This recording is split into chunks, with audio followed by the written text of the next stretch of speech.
June 6, 1944. Young American soldiers faced impossible odds on the frozen sands of Normandy, wading into a hailstorm of bullets and artillery that would decide the fate of the world.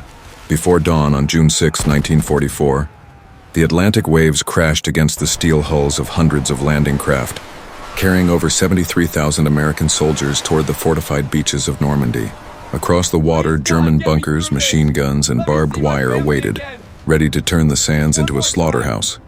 Soldiers whispered prayers, wrote letters in their minds, and gripped rifles with hands trembling in anticipation. Every man understood the cost. One misstep, one unlucky bullet, and it would be over. But courage, training, and the weight of a world relying on them propelled them forward. As the ramps dropped, men plunged into chest-deep icy water, struggling against the waves and obstacles while bullets tore through the surf. Private James Miller, barely 19, felt fear clawing at him, yet instinct drove him forward. Men fell beside him, some screaming, some silent. Explosions shook the water, and smoke and fire obscured visibility. This was no training exercise. This was war. Each step toward the sand was a gamble, each inch gained soaked in blood. Yet the soldiers advanced, gripping rifles and hope alike. Amid chaos, Brigadier General Norman Cota landed with the first wave.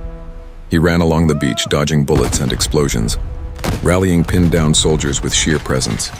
"Gentlemen, we were not just going to die here, we were going to take this beach," he shouted. His voice cut through the chaos, igniting courage in terrified men. Cota led soldiers over broken obstacles, through barbed wire and toward machine gun nests, showing that leadership meant more than orders. It meant example, presence, and fearless action. The German defense's Omaha Beach was a fortress. Concrete bunkers bristled with MG-42 machine guns firing hundreds of rounds per minute. Mines littered the sand and water, and sniper fire pierced the air. Soldiers had to improvise, crawling, jumping, and running under deadly fire. Each position taken meant bloodshed. Each enemy nest destroyed meant sacrifice. American troops faced the nightmare of war head-on, proving that sheer courage could offset superior defenses, but not without tremendous cost. Acts of heroism, stories of bravery emerged almost immediately. Soldiers carried wounded comrades to cover under bullets. Medics refused to abandon the injured, and officers climbed cliffs under fire to direct the assault. Sergeant John Basilone neutralized multiple machine gun positions with relentless determination, rallying men around him. Private soldiers improvised with grenades, bayonets, and whatever they could find, advancing inch by inch.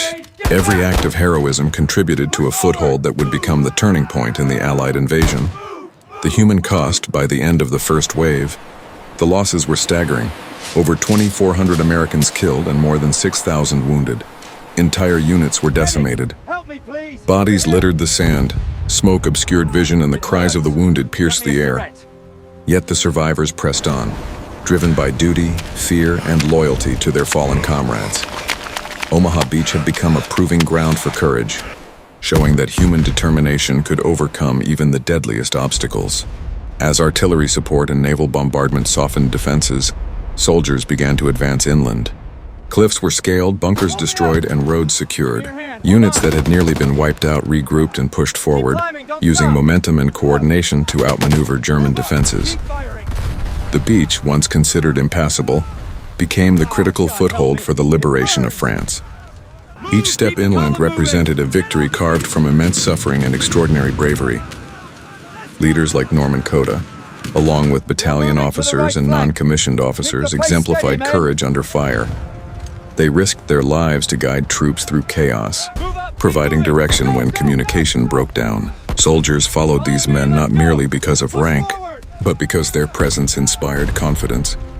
Individual sacrifices, like those of medics, officers, and ordinary soldiers, became the backbone of the operation, proving that leadership and heroism often go hand in hand. By nightfall, the Americans had secured their beachhead.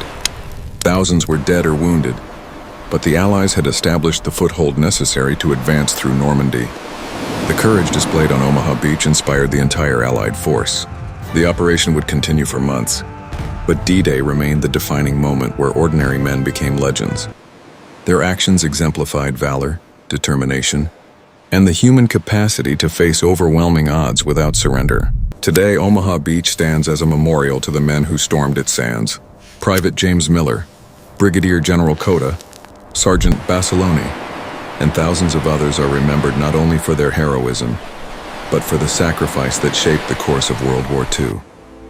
Their story teaches us that freedom is not given. It is earned through courage, loyalty, and the willingness to face impossible odds. D-Day reminds the world that ordinary individuals can achieve extraordinary feats, and that history is written not just by strategy, but by the men who dare to act when it matters most.